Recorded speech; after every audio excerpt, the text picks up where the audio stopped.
안녕하세요. 저는 실버과 코어 플랫폼 개발팀에서 근무 중인 안희석이라고 합니다. 이번 발표에서 주요 토픽은 저희 팀에서 카오스 엔지니어링을 도입하면서 겪은 몇몇 사례에 대해서 소개해드리고자 합니다. 개발을 하다 보면 겪게 되는 일이 있는데요. 바로 시스템 장애로 인한 장애 알람입니다. 프로덕션에 배포한 서버에서 장애가 발생하면 장애 정도에 따라서 다르겠지만 서비스를 사용해 주시는 고객분들에게 영향을 줄 수 있으므로 장애는 분명 달가운 일은 아닙니다. 이런 장애를 피하기 위해서 많은 개발자분들이 프로덕션에 코드가 배포되기 전에 다양한 테스트와 코드 리뷰 등을 통해서 사전에 문제가 될 만한 이슈들을 찾고 개선하고 계실 텐데요. 이런 다양한 테스트 단계들과 코드 리뷰를 통해서 분명 사전에 여러 장애를 발생시킬 수 있는 이슈들에 대한 제거는 가능합니다. 그렇지만 모든 장애를 피하기에는 어렵고 우리는 결국 시스템 장애 알람을 받게 됩니다. 왜 이런 장애들을 회피하기가 어려울까요? 복잡한 분사 환경에서 서비스들은 다양한 외부 서비스들과 상호작용하고 있기 때문에 예측할 수 없는 이벤트가 발생할 수 있습니다. 하드디스크에 문제가 생길 수도 있고 네트워크가 다운될 수도 있으며 고객 트래픽이 갑자기 급증하면 특정 외부 시스템에 과부하가 걸릴 수도 있습니다.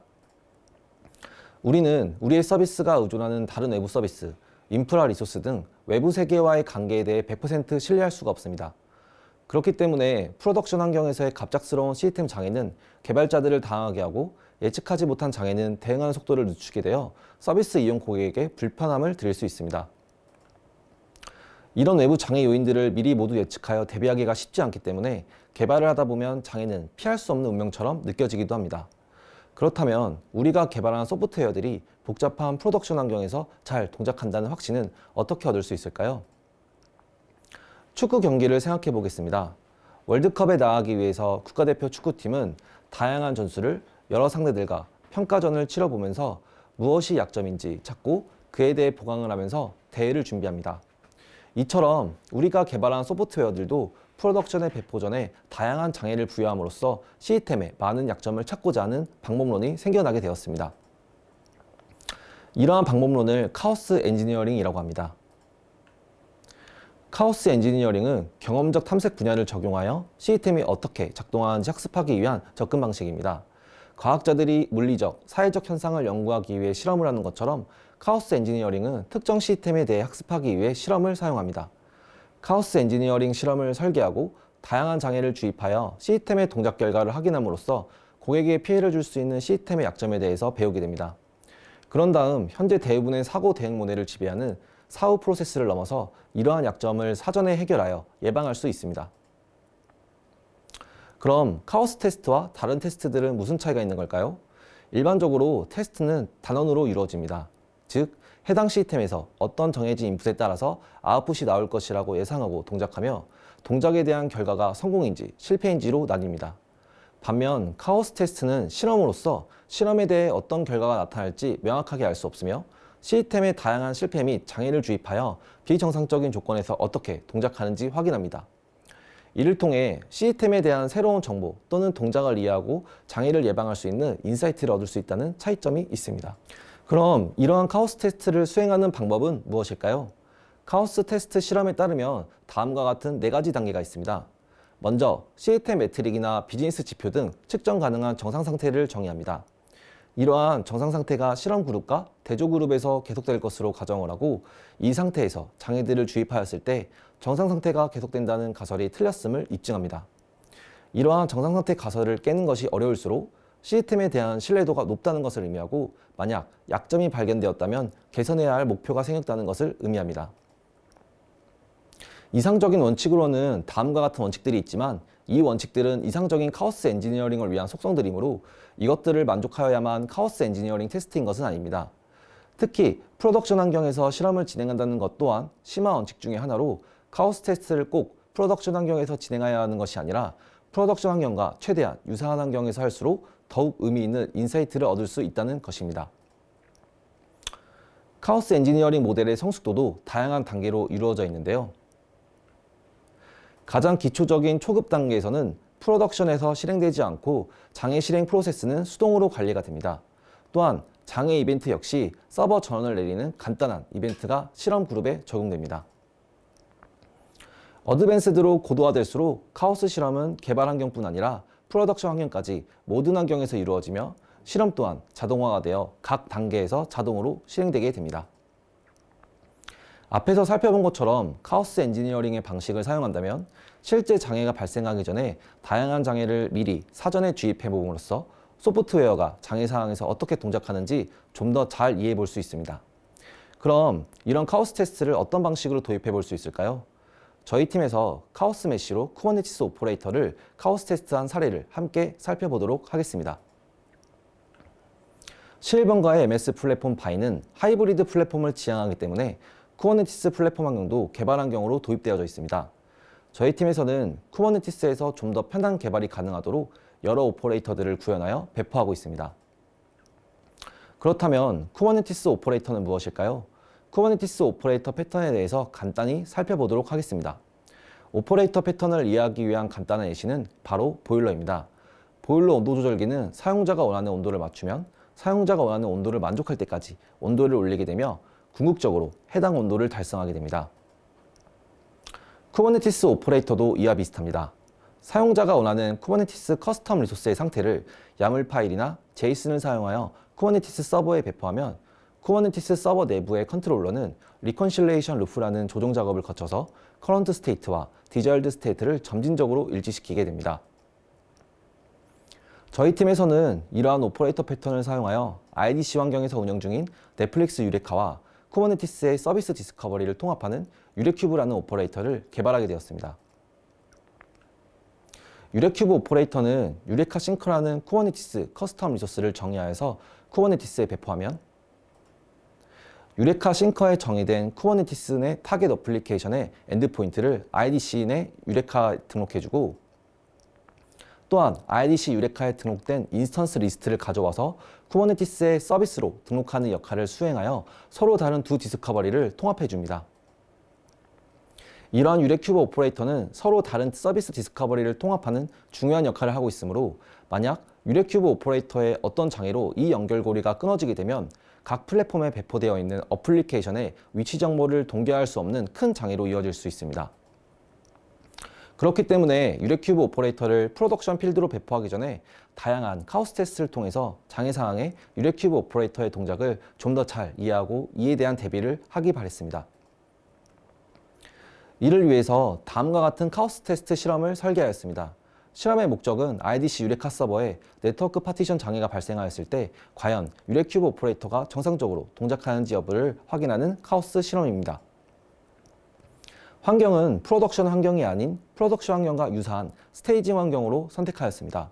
왜냐하면 아직 해당 시스템이 탄력적이라는 높은 확신이 없었기 때문입니다. 그렇기에 폭발 반경을 최소화하기 위한 선택으로 스테이징 클러스터를 선택하였습니다. 그 다음 정상 상태를 가정해 보겠습니다. 저희가 원하는 정상 상태는 IDC 유레카에 네트워크 파티션 장애가 발생하더라도 유레큐브 오퍼레이터가 유레카와 서비스 디스커버리 싱크를 지속적으로 유지하는 상태를 정상 상태로 정의하였습니다. 그리고 이러한 정상 상태를 깰 것으로 예상되는 장애 주입으로 IDC 유레카 클러스터 서버군에 네트워크 파티션 장애를 주입하는 것을 선택하였습니다. 그렇다면 이러한 장애는 어떻게 주입할 수 있을까요? 저희는 장애를 주입하기 위한 카오스 툴로서 CNCF 프로젝트 중 하나인 카오스 메쉬를 선택하였습니다. 카오스 메쉬는 오퍼레이터 패턴으로 구현되어져 있기 때문에 다양한 장애 타입을 쿠버네티스 리소스를 통해서 쉽게 생성 및 제거할 수 있다는 장점이 있었습니다. 그럼 카오스 메쉬의 장애를 어떻게 생성하고 주입하는지 살펴보도록 하겠습니다. 먼저 카오스 메쉬에서 제공하는 커스텀 리소스 중에서 장애 타입을 선택하여야 합니다. 다양한 장애 타입이 있지만 저희는 네트워크 파티션 장애를 주입할 것이므로 네트워크 카오스 타입을 선택하였습니다. 그 다음 네트워크 카오스 장애를 어떤 서비스에 주입할 것인지 타겟을 설정해야 합니다. 이를 위해서 사용할 수 있는 것은 셀렉터 키입니다. 저희는 유레큐브 오퍼레이터 네임스페이스에 장애를 주입할 것이므로 셀렉터 네임스페이스 필드를 유레큐브 오퍼레이터로 설정하였습니다. 그 다음 모드를 선택하여야 합니다. 모드에 따라서 타겟 네임스페이스에서 모든 파드를 선택할지 또는 일부 파드를 선택할지 등을 결정할 수 있습니다. 저희는 올 모드를 선택하여 해당 네임스페이스 내 모든 가용 가능한 파드에 장애를 주입하도록 처리하였습니다. 네트워크 카오스의 액션 필드는 다양한 네트워크 카오스 중에 어떤 유형의 장애인지를 세부적으로 선택할 수 있습니다. 네트워크를 딜레이 시키거나 네트워크 밴드위드스 등도 제한할 수 있지만 이번 카오스 테스트의 목적은 네트워크 파티션 장애 상황 시 동작을 보는 것이므로 파티션 타입을 선택하였습니다. 네트워크 장애는 인바운드 트래픽에 가는 것인지 아웃바운드 트래픽에 가는 것인지 방향성에 대한 선택이 필요합니다. 유레큐브 오퍼레이터에서 유레카 서버로 나가는 아웃바운드 트래픽 패킷에 대한 제한을 위해서 디렉션은 true로 선택하였습니다. 마지막으로 익스터널 타겟은 디렉션이 2인 경우에만 설정할 수 있으며 도메인 네임 또는 IPv4로 설정할 수 있습니다. 이번 케이스에서는 타겟으로 스테이징 환경의 유레카 클러스터들의 도메인 네임을 선택하였습니다. 이제 이렇게 작성된 매니페스트 파일을 쿠버네티스에 배포합니다. 쿠버네티스에 배포하게 되면 쿠버네티스 내에 배포되어져 있는 유레큐브 오퍼레이터에서 대부 유레카 도메인으로 나가는 아웃바운드 트래픽들은 모두 드랍되는 장애가 발생하게 될 것입니다. 네트워크 카오스를 쿠버네티스에 배포 후 kubectl 커맨드로 정상적으로 등록되었는지 확인을 해보았습니다. 보시는 것처럼 장애를 일으킬 네트워크 카오스 리소스가 정상적으로 쿠버네티스에 배포된 것을 확인할 수 있습니다. 이제 네트워크 파티션 장애가 성공적으로 주입되었으니 장애 주입 후 유레큐브 오퍼레이터가 어떻게 동작하고 있는지 로그를 확인해 보도록 하겠습니다. 유레큐브 오퍼레이터의 로그를 확인해 보니 여러 에러 로그들이 빠르게 출력되고 있었습니다. 주요한 에러 로그들에 대해서 살펴보면 유레큐브 오퍼레이터에서 유레카 서버로 인스턴스를 등록, 해제하는 호출들과 인스턴스 리스트를 가져오는 요청들이 모두 실패하고 있었습니다.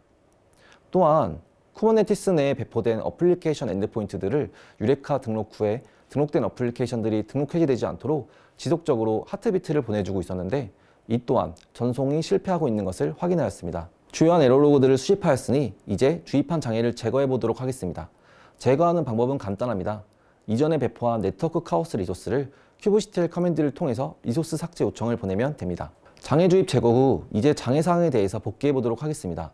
IDC 유레카 네트워크 파티션 장애로 인해서 유레큐브 오퍼레이터에서 유레카와 싱크를 위한 요청들이 모두 실패했고 또한 하트비트가 실패했던 것을 확인했습니다. 하트비트 요청을 정상적으로 유레카에 보낼 수가 없었기 때문에 유레카 서버는 해당 인스턴스들이 문제가 생겼다고 생각하게 될 것이고 유레카 서비스 레지스트리에서 제거하게 될 것입니다. 유레카 대시보드를 통해서 확인해 보니 쿠버네티스 내에 배포된 여러 서비스들이 유레카 서비스 레지스트리로부터 제거된 것을 확인할 수 있었습니다. 이렇게 장애를 주입해보고 나니 장애 결과로 유레카와 쿠버네티스의 서비스 디스커버리 싱크가 실패한 것을 확인할 수 있었습니다. 이로 인해 기존의 정상 상태가 유지될 것이라는 가설도 깨어지게 되었습니다. 그러면 이제 이러한 장애 사항이 실제로 발생하기 전에 우리는 어떻게 대응하고 개선할 수 있을까요? 장애 사항에 대응하기 위해서 문제점들을 하나씩 살펴보도록 하겠습니다.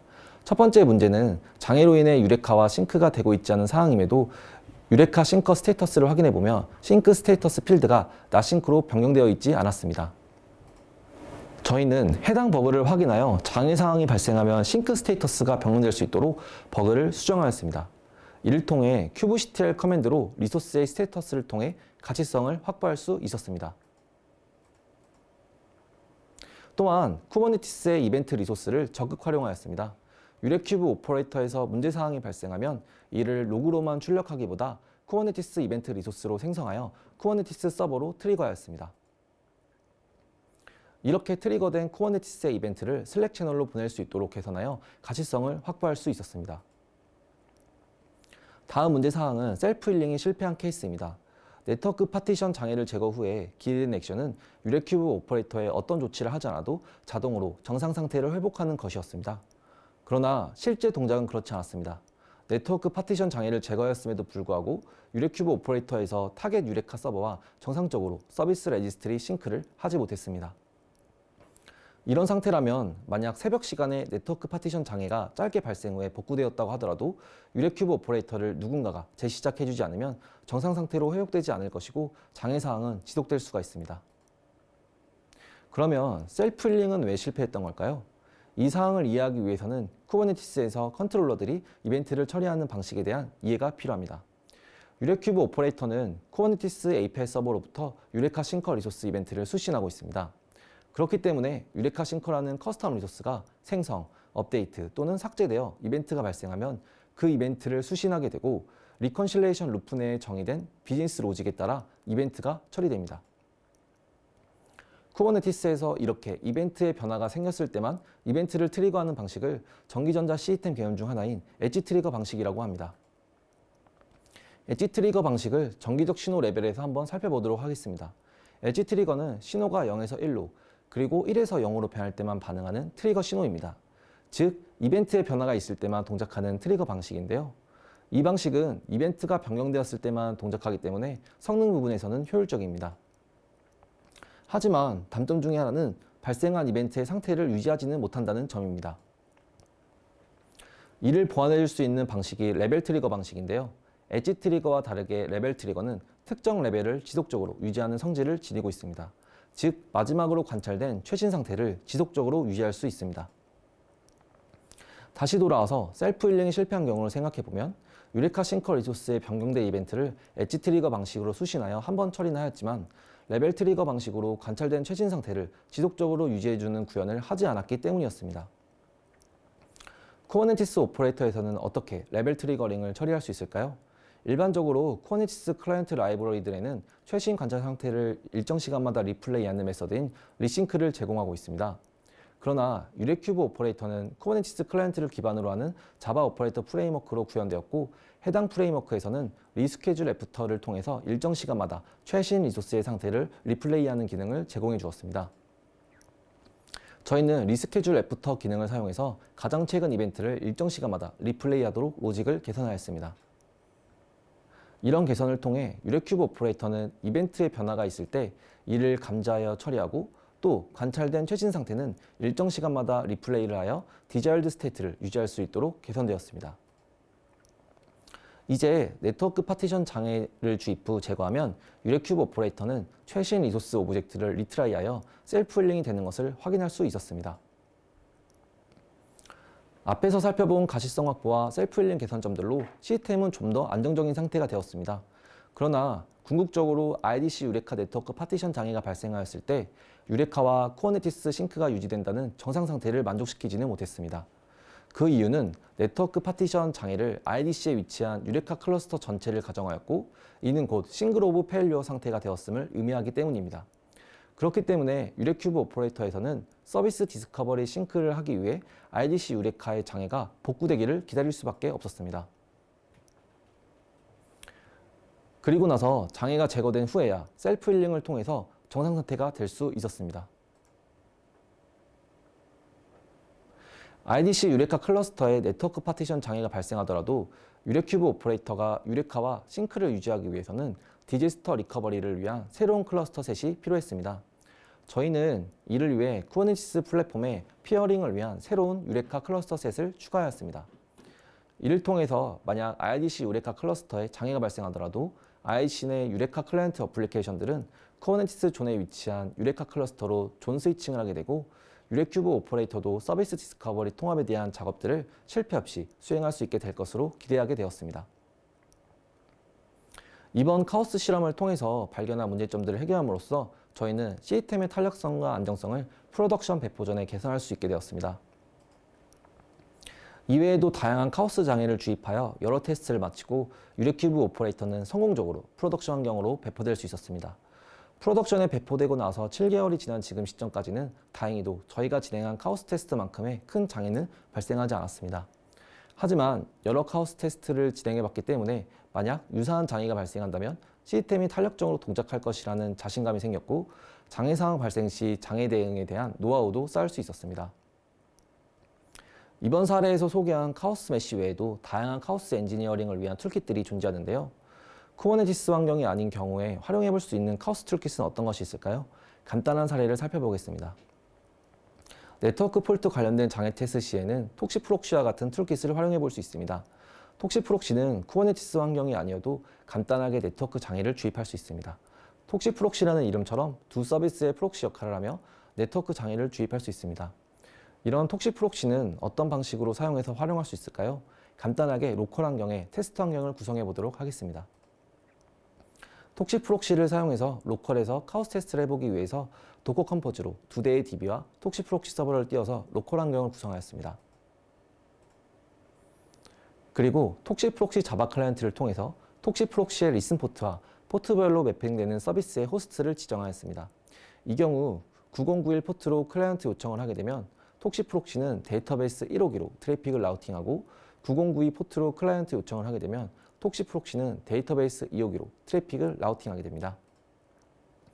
네트워크 관련 장애 주입도 톡시 프록시 클라이언트를 통해서 간단하게 할 수 있는데요. 해당 테스트에서는 슬로우 레이턴시 장애를 주입하여 데이터베이스 1호기의 부하 사항을 재현하여서 동작을 확인해 볼 수 있었습니다. 저희 팀은 이러한 카오스 테스트들을 통해서 개발한 소프트웨어 동작을 좀 더 잘 이해할 수 있었고, 그로 인해서 프로덕션 환경에서도 잘 동작할 것이라는 자신감을 얻을 수 있었습니다. 다시 처음으로 돌아와서 한가로운 오후에 커피 한 잔을 마시면서 장애 알람으로 당황하지 않고 자유로워지는 날이 왔으면 좋겠습니다. 저희의 사례가 비슷한 고민을 하고 있는 개발자분들에게 작은 도움이 되었으면 좋겠습니다. 이상 발표 마치도록 하겠습니다. 감사합니다.